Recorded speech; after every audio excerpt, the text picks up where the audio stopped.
नमस्कार सतीश जी, बताएँ। नमस्ते भैया जी।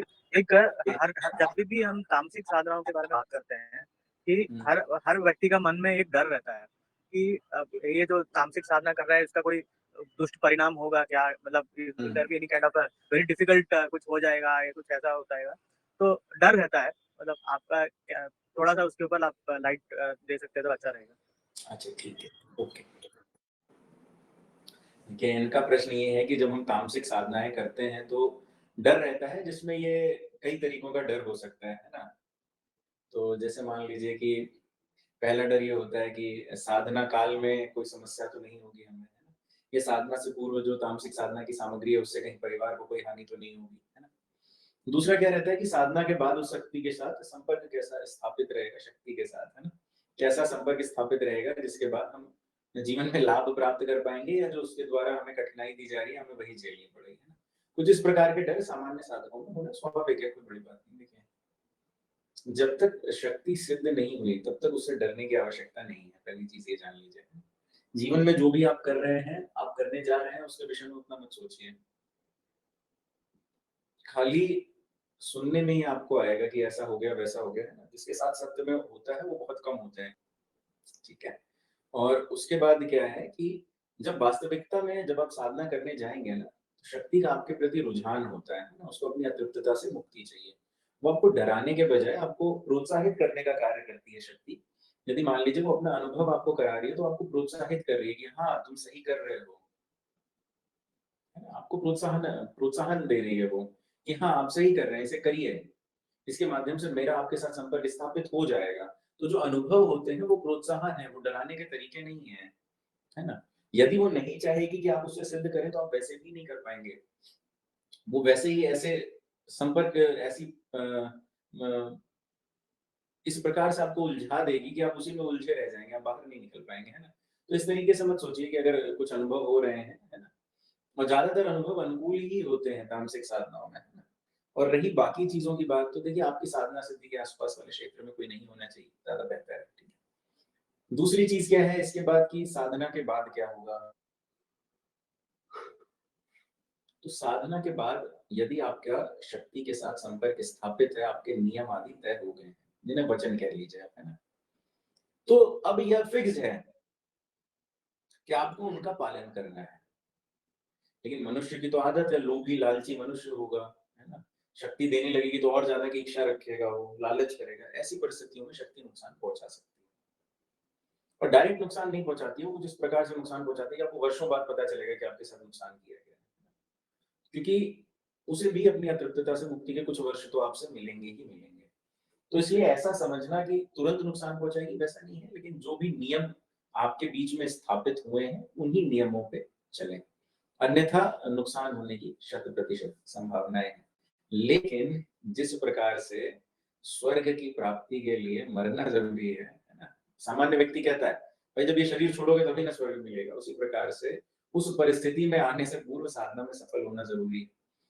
देखिए, मैं सभी को एक ही संदेश देता हूँ कि अंत की कल्पना मत कीजिए पहले से, है ना?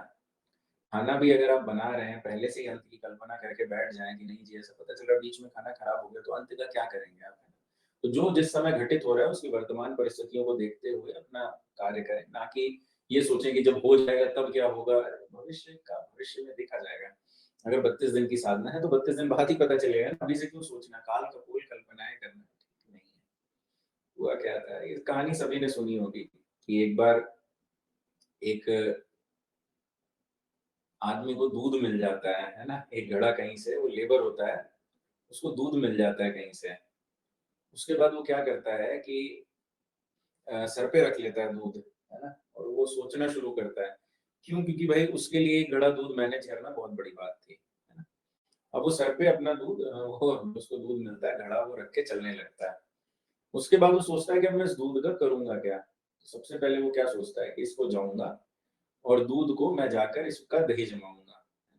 जब दही जम जाएगा तो फिर मैं दही बेचूँगा। और जब दही बिक जाएगा उसके बाद में एक और मतलब दही क्योंकि दूध से थोड़ा महँगा बिक जाता है ना, तो फिर मैं 2 घड़ा दूध खरीदूँगा, फिर 2 घड़ा दही बेचूँगा। इस तरीके से कई सारे घड़े दही बेचूँगा, रोज़ दूध खरीदूँगा, ये करूँगा। मतलब उसने बहुत बड़ी प्लानिंग कर ली कि मैं ये कर लूँगा। इसके बाद क्या हुआ, जब ये सारा कुछ हो गया, है ना?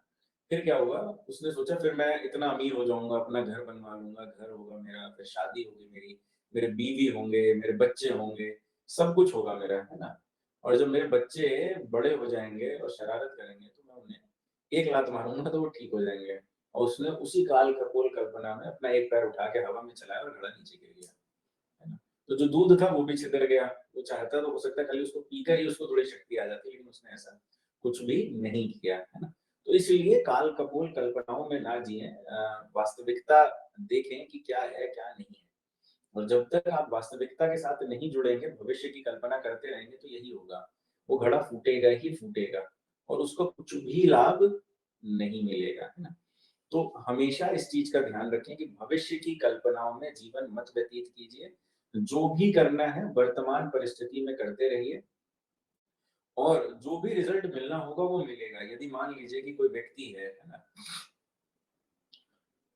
जैसे मान लीजिए कोई श्रृंगार का सामान बना रहा है वो सोने से, है ना?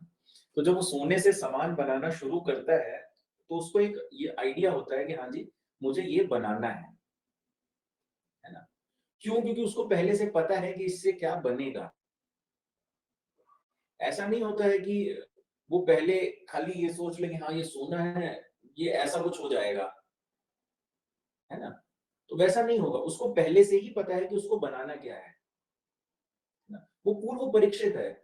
तो अब उसको सारे स्टेप्स पता हैं कि अगर मुझे ये बनाना है, तो सबसे पहले मैं इसको गलाऊँगा, इसमें थोड़ा-सा एडिशन करूँगा, 24 कैरेट को 22 कैरेट बनाऊँगा, तब जाके वो फिज़िकली स्टेबल होगा।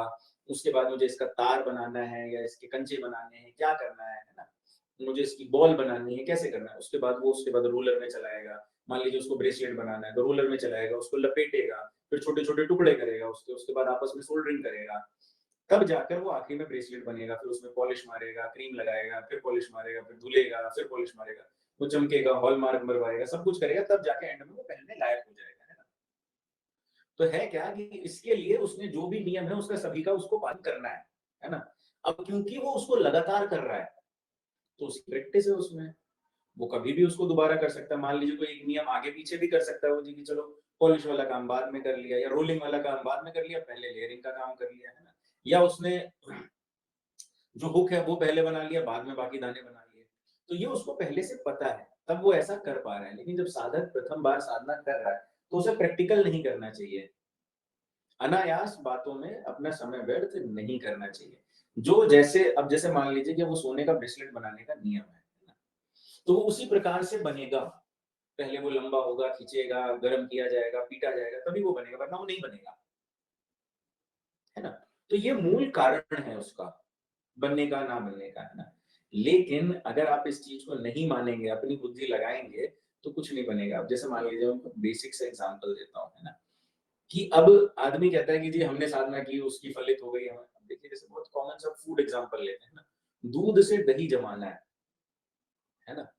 तो अब क्या है, आप वही हलवाई के यहाँ से लेंगे जी, तो बहुत टेस्टी बन जाएगा, कम खट्टा होगा, दही एकदम आइसक्रीम जैसा निकलेगा, है ना? गाढ़ा-गाढ़ा और टेस्टी लगेगा। आप जलेबी रबड़ी के साथ लगा के खा सकते हो, कुछ भी कर सकते हो उसे। लेकिन घर पे जमाते हैं तो वैसा जम नहीं पाता। क्यों? क्योंकि हमें ये तो पता है कि भैया हमें दूध में दही मिलाना है, लेकिन हमने बाकी नियम पे ध्यान नहीं दिया, है ना? अब कारण समझते जाइए इसका। इससे आपको बहुत आसानी से समझ में आएगा कि नियम पालन करना कितना आवश्यक है और नियम पालन ना करने से उस पे क्या प्रभाव पड़ेगा। अब घर पे दही जमाइए, कभी खट्टा जमेगा, कभी अजीब सा जमेगा, कभी सड़ा हुआ बदबूदार जमेगा, कभी कैसा जमेगा। जिसको आइडिया है कि जी कैसे जमाना है, बिल्कुल परफेक्ट जमा लेगा। और नहीं पता है, तो कुछ भी गड़बड़ करेगा। अगर उसको पता है कि जी दही कितना दूध कितना गर्म होना चाहिए जब उसमें दही मिलाया हो, तब तो जम जाएगा दही। कितने टेम्परेचर, अब देखिए नियम कितना सारा है। दही जमाने के लिए दूध का फैट परसेंटेज कितना होना चाहिए, दूध कितनी देर पहले निकला हुआ होना चाहिए, दूध को कितना हीट करना है ना? कितना कम करना है, 1 लीटर दूध को कितने कम तक लेकर आना है ना? उसके बाद उसे कितनी हीट पे सस्टेन रखना है ना? ऐसा नहीं है कि आप 1 लीटर दूध कम करने जा रहे हो तो फुल हीट पे ही सस्टेन कर दिया, नहीं, है ना? उसके बाद उसको कितना ठंडा करना है गरम होने के बाद, है ना? या उसको कितना मिक्स करना है, उसमें झाग बनाना है, नहीं बनाना है ना? ये सारा कुछ हो जाएगा। उसके बाद आपको टेम्परेचर आइडिया होना चाहिए कि अब किस टेम्परेचर पे आपको उसमें दही डालना है ना? उसके बाद एटमॉस्फेयर का क्या टेम्परेचर होना चाहिए, है ना? जिसमें वो अपना परफेक्ट कंडीशन में वो आएगा। तो बहुत सारी चीज़ें, अब सबसे बड़ी बात, जिस बर्तन में दूध गर्म किया गया है, उस बर्तन में दही जम पाएगा या नहीं, दही जमाने के बर्तन अलग होते हैं। तो अब ये क्या है, ये कोई मैं आपको दही जमाना नहीं सिखा रहा हूँ, है ना? मैं आपको वैसे भी बता सकता हूँ, अगर दही आपको अच्छा जमाना है जी, तो लगभग 1 लीटर को 100 एमएल के आसपास कम कर लीजिए या 70 एमएल के आसपास कम कर लीजिए। दूध का जब टेम्परेचर 45 डिग्री के सेल्सियस के बीच में, 45 से 55 के बीच में ठीक है ना? स्टेबल हो, उसमें झाग-वाग बनाकर उसमें दही डाल दीजिए। जो रूम टेम्परेचर होना चाहिए वो 26 से 30 डिग्री के बीच में होना चाहिए उसको जमने के लिए। 6 से 8 घंटे तक उसको डिस्टर्ब मत कीजिए। अगर नहीं है तो उस पे कपड़ा लपेट के वो टेम्परेचर मेंटेन कीजिए। जब 6-8 घंटा हो जाए उसे फ्रिज में रख दीजिए।